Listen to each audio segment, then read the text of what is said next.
వరకు ప్రభుత్వం దాని మీద స్పందించలేదు. మాకు అంటే చర్చలకు పిలవలేదు అనేది మీ వర్షన్. అందుకనే మే 7న సమ్మెకు నోటీస్ ఇచ్చారు. యాక్చువల్లీ అంటే మీ డిమాండ్స్ ఏంటి? గతంలో కూడా ఆర్టీసీ ఉద్యోగులను ప్రభుత్వంలో విలీనం చేయాలనే ప్రధాన డిమాండ్తో పాటు ఇంకా కొన్ని అంశాలు చేర్చారు. ఇప్పుడు కూడా మీరు అదే డిమాండ్తో పాటు ఇంకా కొన్ని అంశాలతో సమ్మెకు దిగుతున్నారు. కాబట్టి ఏంటి ఆర్టీసీలో ఉన్న ప్రాబ్లమ్స్ ఏంటి? మీ సమస్యలు ఏంటి? ప్రధానంగా మీరు పెట్టిన డిమాండ్లు ఏంటి? ఆర్టీసీలో చాలా జటిలమైనటువంటి సమస్యలు సమకూరడం జరిగింది. గత ప్రభుత్వంలో కేసీఆర్ గారు అప్పుడు సమ్మె 54 రోజుల సమ్మె జరిగింది. అప్పుడు 26 డిమాండ్లతోటి సమ్మెకు పోవడం జరిగింది. ఒక ఆర్టీసీలో మెర్జర్ తప్ప మిగతా అన్నీ చేస్తా అని చెప్పి 25 డిమాండ్లు ఆ రోజు ఆ ప్రభుత్వం క్లియర్ చేయడం జరిగింది. ఒకటి అదే కాకుండా అప్పటి నుంచి బడ్జెట్లో కూడా అంతకుముందు తెలుగుదేశం ఉన్నప్పుడు 100 కోట్లు పెట్టింది ఫస్ట్ టైం బడ్జెట్లో ఆర్టీసీకి. వైఎస్ఆర్ వచ్చినప్పుడు 200 కోట్లు పెట్టిండు, ట్యాక్స్ తగ్గించండు, ఎంఈ ట్యాక్స్ తగ్గించండు వైఎస్ఆర్ గారు. ఆ తర్వాత బీఆర్ఎస్ వచ్చింది. బీఆర్ఎస్ వచ్చిన తర్వాత 500 కోట్లు ఉండేది. కానీ తర్వాత ఈ సమ్మె తర్వాత వాళ్ళు 1500 కోట్లు బడ్జెట్లో పెంచుకుంటూ రావడం జరిగింది. రెండోది ఆర్టీసీని స్ట్రెంథన్ చేసే పరిస్థితి చేసుకొచ్చిండ్రు. కానీ ఒక ఆర్టీసీ ఉద్యోగులని మీ ఏపీలో చేసినట్టుగా ఇక్కడ కూడా మీరు ప్రభుత్వంలో విలీనం చేయండి అంటే భీష్మించుకొని ఆయన చెయ్యన్నాడు. యూనియన్లు కూడా అప్పుడు యూనియన్ సమ్మె చేయడం వల్ల మీరు వద్దు, పక్కకు జరగండి, నేను వెల్ఫేర్ కమిటీలను పెడతాను, మీరు ఒక సంవత్సరం పక్కకు ఉండండి, తర్వాత అవసరమైతే మిమ్మల్ని పిలుస్తా అని చెప్పి ఆ రోజు ముఖ్యమంత్రి గారు చెప్పడం జరిగింది, ఆనాటి ముఖ్యమంత్రి. కానీ అంత భీష్మించుకున్న ముఖ్యమంత్రి కూడా చివరికి లాస్ట్కి ఆయన మనసు మార్చుకొని నేను మళ్ళీ ఆర్టీసీని ప్రభుత్వంలో విలీనం చేస్తా అని చెప్పి వాళ్ళు పార్టీలో తీర్మానం పెట్టుకొని మన దాంట్లో అసెంబ్లీలో తీర్మానం చేసి బిల్లు పెట్టి ఆ తర్వాత గవర్నర్కి పంపించడం. గవర్నర్ కూడా అక్కడ కొంత ఇబ్బందులు జరిగినప్పటికీ గవర్నర్ కూడా పాస్ చేసి పంపించిన తర్వాత కమిటీ వేసిండ్రు. కానీ అపాయింటెడ్ డే అని చెప్పి ఆ రోజు ఒక జీవో ఇవ్వాల్సి ఉండే. సో కోడ్ వచ్చింది ఇవ్వలేకపోయినాం అని చెప్పి వాళ్ళు అన్నారు. కోడ్ వచ్చినప్పుడు టైం ఉందా అనేది వీళ్ళు చెప్తా ఉన్నారు. సో ఏది ఏమైనప్పటికీ ఇవాళ ఈ ప్రభుత్వం కాంగ్రెస్ ప్రభుత్వం ప్రతిపక్షంలో ఉన్నప్పుడు మాకంతా మద్దతు చెప్పింది. సో ఎన్నికలు వస్తున్నాయి కాబట్టి వాళ్ళు ఏం చెప్పారంటే ఎన్నికల మేనిఫెస్టోలో శ్రీధర్ బాబు గారు అధ్యక్షతన జరిగినటువంటి ఎన్నికల మేనిఫెస్టోలో బీఆర్ఎస్ పార్టీ ఏం చేయలేదు కాబట్టి ఇవాళ మేము చేస్తాం ఆర్టీసీ వాళ్ళకి అని చెప్పి మేనిఫెస్టోలో స్పష్టంగా పేజీ నెంబర్ 14లో మేనిఫెస్టో కమిటీలో పెట్టిండ్రు. ఒకటి నెంబర్ 1 ఆర్టీసీ ఉద్యోగులని ప్రభుత్వంలో విలీనం చేస్తాం. ఆర్టీసీని కాదండి, కొంతమంది తక్కువ చెప్తున్నారు, ఆర్టీసీ ఉద్యోగులని ప్రభుత్వంలో విలీనం చేస్తాం.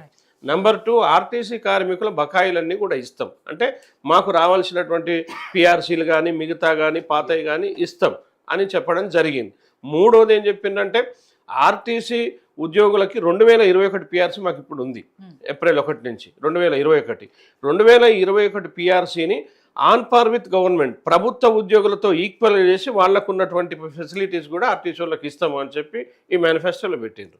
ఆ తర్వాత ఆర్టీసీకి కొత్త బస్సులు మేమే కొనిస్తాం, ఆర్టీసీని తెలంగాణని ఆధునీకరణ చేసి రవాణా సౌకర్యాలు పెంపొందిస్తాం అని చెప్పడం జరిగింది. ఆ తర్వాత ఆర్టీసీలో యూనియన్లు లేవు, అది కరెక్ట్ కాదు, యూనియన్లు ఉండాలి, యూనియన్లను కూడా పునరుద్ధరిస్తామని చెప్పి స్పష్టంగా పేజీ నెంబర్ 14లో మేనిఫెస్టో కమిటీలో పెట్టడం జరిగింది. సో అది పెట్టిండు. ఆ తర్వాత అధికారంలోకి వచ్చారు. మేము ఆర్టీసీ వాళ్ళం కూడా సరే ఆ ప్రభుత్వం కాలేదు, ఆశలు ఉన్నాయి, రేవంత్ రెడ్డి గారు చేస్తా అని చెప్పి వచ్చారు కాబట్టి డెఫినెట్గా వేయాలని చెప్పినాం. అందరం కలిసి 100% ఓట్లు వేసినాం, ప్రభుత్వాన్ని గెలిపించినాం. గెలిపించిన తర్వాత స్వయంగా ముఖ్యమంత్రి గారు మాట్లాడిన దాంట్లో, ప్రమాణ స్వీకారం తర్వాత మాట్లాడిన దాంట్లో ఏంటంటే ఆర్టీసీ వాళ్ళు వారియర్స్ లాగా పనిచేసిండ్రు, వీళ్ళు గతంలో కూడా తెలంగాణ రావడానికి ఆర్టీసీ సింగరోనలు చేసిండ్రు, ఇప్పుడు బాగా మా ప్రభుత్వం గెలవడానికి వాళ్ళే కారణం కాబట్టి వాళ్ళకి ఇచ్చిన వాగ్దానాలన్నీ నేను త్వరలో చేస్తాం, కనీసం ఒక 3 నెలల టైం అన్నా కావాలి అని చెప్పి వారి మాటల్లో ఆ రోజు చెప్పడం జరిగింది. సో 3 మాసాలు పోయి అలా 18 మాసాలు అయిపోయింది. అయినా ఒక దిక్కేమో యాజమాన్యంలో ఎంటీడబ్ల్యూ యాక్ట్ లేదు, యూనియన్లు లేకపోవడం వల్ల అడిగే నాదుడే లేక చాలా ఇబ్బందికర పరిస్థితులు వస్తూ ఉన్నాయి. ఆర్టీసీ యాజమాన్యం ఇష్టారాజ్యంగా కార్మికులను ఇబ్బంది పెడతా ఉంది. రెండోది పని ఎంటీడబ్ల్యూ యాక్ట్ అంటే మోటార్ ట్రాన్స్పోర్ట్ యాక్ట్ లేకపోవడం వల్ల 20 గంటలు 21 గంట 18 గంటలు డ్యూటీలు పెడతా ఉన్నారు. దాంట్లో ఏం మాట్లాడుతున్నారు, మేము ఓటీ ఇస్తున్నాం, ఏదో బిచ్చం వేసినట్టుగా గంటన్నర ఓవర్ టైం పెట్టి మిగతా అంతా కూడా శ్రమ దోపిడీ జరుగుతూ ఉంది. దానివల్ల ఏంటంటే కార్మికులు డ్యూటీలు చేయలేదు, అంటే డైలీ పొద్దుస్తమానం డ్యూటీ చేయడం, రాత్రి పగలు అనేది చాలా ఇబ్బందికర పరిస్థితులు ఉంటాయి. అదొకటి ఉంది. దాంతో బలవంతంగా అంటే ఇక ఎట్లా అంటే నువ్వు చేస్తావా లేదా అంటే, తెలంగాణ వచ్చినప్పుడు 54,000 మంది ఆర్టీసీలో ఉద్యోగులు ఉండేవాళ్ళు. ఇవాళ 40,500 40,300కు వచ్చింది. సో వీళ్ళందరూ పోయినాక కూడా వాళ్ళ పని కూడా ఈ ఉన్నోళ్ళతోటే పని చేయించడం జరుగుతూ ఉంది. అంటే నీకు ప్రమోషన్లు లేవు, ఇప్పుడు రిక్రూట్మెంట్ లేదు, తర్వాత పదోన్నతులు లేవు, ఉన్న వాళ్ళకి ప్రమోషన్లు లేకుండా వాళ్ళతోటే పని చేయించడం వలన ఈ 14,000 మంది ఎవరైతే రిటైర్డ్ అయిపోయినో వీళ్ళ పనిని కూడా ఇప్పుడు ఉన్నోళ్ళతోటే డబల్ చేయించడం వలన కార్మికుల్లో చాలా ఇబ్బందికరం, అంటే బలవంతంగా డ్యూటీలు చేపిస్తూ ఉన్నారు అనమాట. సో అదొకటి జరుగుతూ ఉంది. రెండోది భయభ్రాంతులకు లీవులు ఇయ్యరు, డబుల్ డ్యూటీ చేయాలంటారు, ఆఫ్ అంటే ఆఫ్ రోజు డ్యూటీలు చేయాలంటారు. అట్లా చేయడం వల్ల కార్మికులు బాగా స్ట్రెస్కి గురై రాత్రి నిద్ర లేక భయానికి లీవ్ ఇవ్వమంటే ఇవ్వరు, లేదా నాకు లీవ్ ఇవ్వమా నాతో మామో చచ్చిపోయిందంటే నీ ఫోటో సెల్ఫీ పెట్టు పక్క నుంచి అనేటువంటి దౌర్భాగ్య పరిస్థితి వచ్చింది. సెల్ఫీ పెట్టాలి, అట్లాంటి పరిస్థితి వచ్చింది. లీవులు ఇవ్వరు, వాళ్ళకి లీవులు ఉంటాయి, లీవులు ఇయ్యరు, సిక్కులు ఇయ్యరు, డాక్టర్లకు చెప్పి హెల్త్ బాగాలేకపోతే నువ్వు సిక్కు ఇవ్వద్దంటారు. ఈ విధంగా కార్మికులను చాలా ఇబ్బందికి గురి చేసిండ్రు. దాంట్లో రెండోది ప్రధానంగా ఆర్టీసీ కార్మికులకు రావాల్సిన రిటైర్డ్ అయిన వాళ్ళకి డబ్బులు ఇవ్వట్లేదు. 2022 నుంచేమో 2022 ఏప్రిల్ నుంచి సెటిల్మెంట్ సాలరీస్ అయిపోయినాయి. Last leave encashment, last salaries settlement అయిపోయినాయి. సో అవి ఇవ్వట్లేదు. ఇప్పుడు రిటైర్డ్ అయ్యే వాళ్ళకి ₹1 కూడా ఇచ్చే పరిస్థితిలో వీళ్ళు లేరు, అసలే ఇవ్వట్లేదు. రెండోది ఆర్టీసీలో సంక్షేమ పథకాలు ఉన్నాయి. సిసిఎస్ అని కోఆపరేటివ్ సొసైటీ కింద మాకు ఉంటుంది, అది ఏషియాలో పెద్ద సంస్థ. దాంట్లో మేము మా టర్న్ ఓవర్ అంతా కూడా టోటల్గా ఉండి మేము దాంట్లో మా పిల్లల చదువులకి పెళ్ళిళ్ళకి ఇల్లు కట్టుకోవడానికి వాడుకుంటాం. దానివల్లనే ఆర్టీసీ పిల్లలంతా చాలా ఆ బ్రాండ్లో నంబర్ 1లో ఉన్నారు ఇప్పటిదాకా. దీన్ని నిర్వీర్యం చేసింది. ఈ పైసలన్నీ కూడా ఇప్పటికీ 1,000 కోట్ల రూపాయలు, దాదాపుగా 1,000 కోట్లు ఆర్టీసీ డబ్బులు కార్మిక పైసలు ఇంకా వాడుకొని ఉన్నారు ఇప్పటికీ. దానికి 3 ఏళ్ల కింద నుంచి కోర్టు కూడా 2 ఏళ్ల కింద నుంచి కొట్లాడుతూ ఉంది. కోర్టు ఆర్డర్ తెచ్చి ఇస్తే కూడా ఆ డబ్బులు ఆడికాడికి ఇచ్చే పరిస్థితి లేదు, అది జరుగుతూ ఉంది. రెండోది ఇంకోటి ఎస్బిటి, ఎస్ఆర్బిఎస్ అని ఉంటుంది, అవి కూడా సంక్షేమ పథకాలే, వాటికి కూడా ఇవ్వాలి. వాటికి మేనేజ్మెంట్ కూడా నెలకి ₹1,00,00,000 అంటే సంవత్సరానికి ₹1,00,00,000 అట్లా వాళ్ళకి పెట్టుబడి పెట్టేది ఉంది, అవి కూడా ఇవ్వట్లేదు. ఇవ్వకుండా ఈ డబ్బులన్నీ కూడా వాడేసుకున్నారు. అవే కాకుండా మాకు పిఎఫ్ ఉంటుంది, ప్రావిడెంట్ ఫండ్, ట్రస్ట్, మేము ట్రస్టీ అనమాట. ట్రస్ట్లో మేము దాంట్లో లోన్లు తీసుకుంటాం, పెట్టుకుంటాం, మాకు స్వయం ప్రతిపత్తి ఉంటుంది. సో దాని పైసలు కూడా మొత్తం యాజమాన్యమే వాడుకోవడం వల్ల ఏంటంటే ఏ కార్మికునికి డబ్బులు వచ్చేది లేదు, జీతాలు తక్కువ. 2017 పిఆర్సీ, 2023ది 280 కోట్లు డ్యూస్ ఉండే అప్పుడు పాత ముఖ్యమంత్రి ఇచ్చిన తర్వాత మిగిలిన 50% ఏరియాస్లో 280 కోట్లు ఉండే. అవి వీళ్ళు వచ్చిన తర్వాత ఇస్తా అన్నారు, అవి దశల వారీగా ఇవ్వడం జరిగింది ఈ ప్రభుత్వం. తర్వాత 2017 పిఆర్సీ చేయాలి.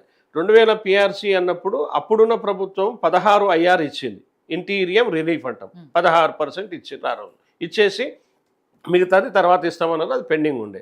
వీళ్ళు వచ్చిన తర్వాత మేము చేస్తా అని చెప్పారు కాబట్టి మేము చేసినామన్నారు. చేసి 17% ఉంటే 21% ఫిట్మెంట్ చేశారు. 21% ఫిట్మెంట్ చేసిన తర్వాత హెచ్ఆర్ఏ గవర్నమెంట్లో ఉన్న ఉద్యోగులకి 30% ఇచ్చారు.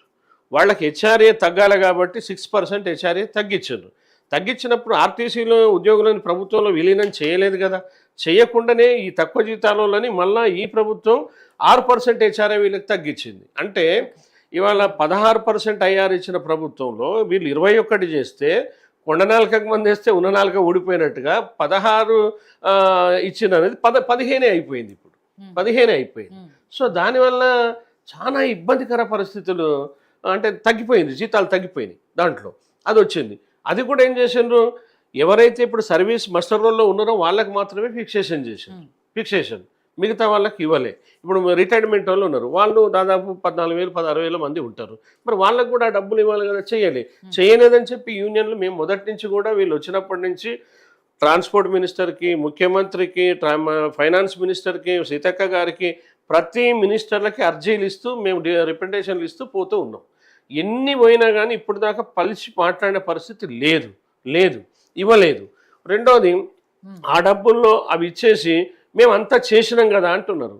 నిజంగానే చేస్తే మరి రిటైర్డ్ అయిన వాళ్ళకి ఎందుకు 6 కాలం 36 ఏండ్లు 38 ఏండ్లు యవ్వన జీతాన్నంతా దారబోసి ఆర్టీసీలో కూర్చుంటే రిటైర్డ్ అయిన వాళ్ళకి డబ్బులు ఇవ్వకపోవడం మంచిదా? వాళ్ళకి ఇవ్వాలి కదా. వాళ్ళు ఎట్లా వాళ్ళకి కాలం గడవాలి? రేపు వాళ్ళకి ఎవరు ఇస్తారు? ఈ చాలా ప్రాబ్లమ్స్ ఉన్నాయి. ఇప్పుడు హయ్యర్ పెన్షన్ అని ఒకటి వచ్చేసింది సెంట్రల్ గవర్నమెంట్. ఇది హయ్యర్ పెన్షన్ స్కీమ్ వచ్చిన తర్వాత వీళ్ళు డబ్బులు కట్టాలంటే వీళ్ళకి అప్పించే వాళ్ళు ఉంటలేరు. ల్యాబ్స్ అయిపోతున్నాయి పాపం. వాళ్ళకి వచ్చేది 2000 3000 ఉంటుంది ఆర్టీసీకి. 10,000 12,000 9,000 మినిమం నుంచి వాళ్ళకి ఇస్తున్నారు. అవి కూడా రాకుండా అయిపోతున్నాయి. అవి కావాలి వాళ్ళకి ఇవ్వండి అంటే అది ఇచ్చే పరిస్థితి లేదు. సర్వీస్లో ఉన్న వాళ్ళకేమో ప్రావిడెంట్ ఫండ్ నుంచి కొంత వాళ్ళకి ఎంత వస్తుందో రాగానే లెటర్ ఇస్తే అవి పంపించేస్తున్నారు. సో ఇవి రిటైర్డ్ అయిన వాళ్ళకి ఎందుకు ఇవ్వద్దు? అది ఎందుకు ఇలా లాభాలు వస్తున్నాయి అంటున్నారు. ఇంకొకటి అంటున్నారు. రెండవది సరే ఓకే ఇవి అంటున్నారు, మహాలక్ష్మి పథకం పెట్టారు, వాటి గురించి మళ్ళీ మాట్లాడారు. ఇవి పెట్టారు కాబట్టి మేమేమంటున్నాం, ఇవన్నీ కూడా కరెక్ట్ కాదు. ఫుల్ఫిల్గా వాస్తవంగా సమ్మె నోటీస్ ఇచ్చినప్పుడు యాజమాన్యం ముందు మాట్లాడాలి, ప్రాథమికంగా మాట్లాడి గౌరవ ట్రాన్స్పోర్ట్ మినిస్టర్కి ఒక రిపోర్ట్ ఇచ్చి మన ట్రాన్స్పోర్ట్ మినిస్టర్ కూడా మాట్లాడి ముఖ్యమంత్రి గారి ద్వారా పోయినప్పుడు మాత్రం ఇది అవుతాయి. ఆ విధంగా పోతుందా లేదా అంటే యాజమాన్యం ఇవాళ కావాలని ప్రభుత్వాన్ని కూడా తప్పుదారి పట్టిస్తుందనే అనుమానం యూనియన్లకి జేఏసీకి మాకుంది. ఆ విధంగా చేయకుండా కరెక్ట్ పెట్టాలి. ఒక ఆఫీసర్ మీద నమ్మకం ఉంటే ఆయన ఏమంటా ఉన్నాడు, ఇవాళ మేము సమ్మె నోటీస్ ఇస్తే సమ్మె నోటీసులో ఇచ్చిన 23 డిమాండ్లలో తప్పున్నది మీది అంటే మేము విత్డ్రా చేసుకోవడానికి వీఆర్ వెరీ క్లియర్. మేము విత్డ్రా చేసుకుంటాం. రెండోది మీ మొత్తం తప్పు అంటే సమ్మె విత్డ్రా చేసుకుంటాం, మాకు అభ్యంతరం లేదు. మేము జెన్యూన్గా డిమాండ్లు పెట్టి 3 మాసాలైనా పిలవకపోవడంలో అంతర్యమైంది. ఇలా యాజమాన్యానికి మీ యాజమాన్యం గవర్నమెంట్ చేతిలో ఉంటుంది, వాళ్ళతో మాట్లాడండి అని చెప్పండి, మాట్లాడిపోయండి. అన్నీ ఒకేసారి కావు, అన్నీ ఇవ్వమని మేము అంటలేము. దశల వారీగా ఏం చేయగలుగుతాం, ఇప్పుడు ఏం చేస్తాము, చర్చలు పెట్టాలి. ముందు అక్రాస్ ద టేబుల్ మాట్లాడుకున్న తర్వాత ఉంటుంది. మేము కూడా చెప్పినాం, చాలా డిబేట్లలో చెప్పినాం. మేము కూడా జేఏసీ ఆలోచిస్తుంది. మేము ఒకసారి అన్నీ కావాలని మేము అనట్లేదు, ఆలోచిస్తుంది. అంటే కూడా మాట్లాడిన పాపం మాకు అది బాధ అనిపిస్తుంది. అసలు మేము ఏం తప్పు చేసినాం? కాంగ్రెస్ పార్టీని గెలిపించినాం, ఓట్లేసినాం, వాళ్ళు చేయలేదన్నారు, వాళ్ళని ఓడగొట్టినాం, వీళ్ళని గెలిపించినాం. ముఖ్యమంత్రి గారు కూడా కరెక్ట్ చెప్పిండ్రు. మరి మాకేమైనా కాంగ్రెస్ పార్టీ మీద వ్యతిరేకం అంటే మాకేం లేదు. ఎప్పుడు కానీ కార్పొరేషన్లు అన్నీ కూడా అండర్ గవర్నమెంట్ కింద పనిచేస్తాయి కాబట్టి వీటికి లాభ నష్టాలు లేకుండా చూసి ప్రజలకి, ప్రజా రవాణా, కార్మికులకి, పనిచేసిన వాళ్ళకి, సంస్థ పరిరక్షణకి పాటుపడేది ప్రభుత్వం పడాలి. మాకేమో రాజకీయ ఇప్పుడు మేము జేఏసీలో ఉన్నాం, ఎవరికి ఏ పార్టీలో సభ్యత్వం లేదు. రెండోది మేము కూలి సంఘం నాయకులం, మాకెక్కడ వివక్ష కూడా లేదు. లేనప్పుడు మరి మీరు ఎందుకు పిలవరు, ఎందుకు మాట్లాడరు? యాజమాన్యాన్ని ఎందుకు మీరు ఒత్తిడి చేస్తలేరు? కాబట్టి దీంట్లో చాలా ఇబ్బందికర పరిస్థితులు వచ్చినాయి కాబట్టే సమ్మె నోటీస్ ఇచ్చినాం. ఒక దిక్కేమో ప్రభుత్వం మీరు వాగ్దానం చేసి మేనిఫెస్టోలో పెట్టిన సమస్యలే పెట్టినాం, వేరే పెట్టలే. రెండోది ఇక్కడ జరుగుతున్న పరిస్థితుల్లో క్లియర్గా మా సంక్షేమ పథకాలు, మా సొంత జీతాలు, మేము పనిచేసినాయి ఇవి పెట్టినాం. తర్వాత చచ్చిపోయిన పిల్లలు అంటే కార్మికులు చచ్చిపోతే బ్రెడ్ విన్నర్ స్కీమ్లో మనం ఉద్యోగాలు ఇస్తాం. వాళ్ళకి ఈ కన్సాల్టెడ్ పే అని చెప్పి 3 సంవత్సరాలు కన్సాల్టెడ్ పే మీద 16,000కి 17,000కి వాళ్ళని ఇచ్చేసి 3 సంవత్సరాలు చేసిన తర్వాత అప్పుడు టెస్ట్ పెట్టి మేము రెగ్యులర్ చేస్తాం. అది ఎక్కడ లేదు. 80 ఏళ్ళ ఆర్టీసీలో మొదటి నుంచి కానీ ఇప్పుడున్న గవర్నమెంట్లో కానీ ఎక్కడున్నా చచ్చిపోయిన వాళ్ళ పిల్లలకి అండ్ అపాయింట్మెంటే రెగ్యులర్గా ఇచ్చే ఆనవాయితీ ఉంది. మీరు ఎందుకు ఇవ్వట్లేదు? అవి అడుగుతున్నాం. అది తప్ప. రెండోది మా డబ్బులు ఏమన్నాడు తప్ప. రెండోది రిటైర్డ్ అయిన డబ్బులు ఏమన్నాడు తప్ప. కొత్త బస్సులు మహాలక్ష్మి పథకం మీరు తర్వాత అన్నారు, అడగండి చెప్తా. ఇవన్నీ కూడా ఉన్నాయి కదా, మరి ఇవన్నీ కూడా జెన్యూన్ డిమాండ్లు పెట్టినాం.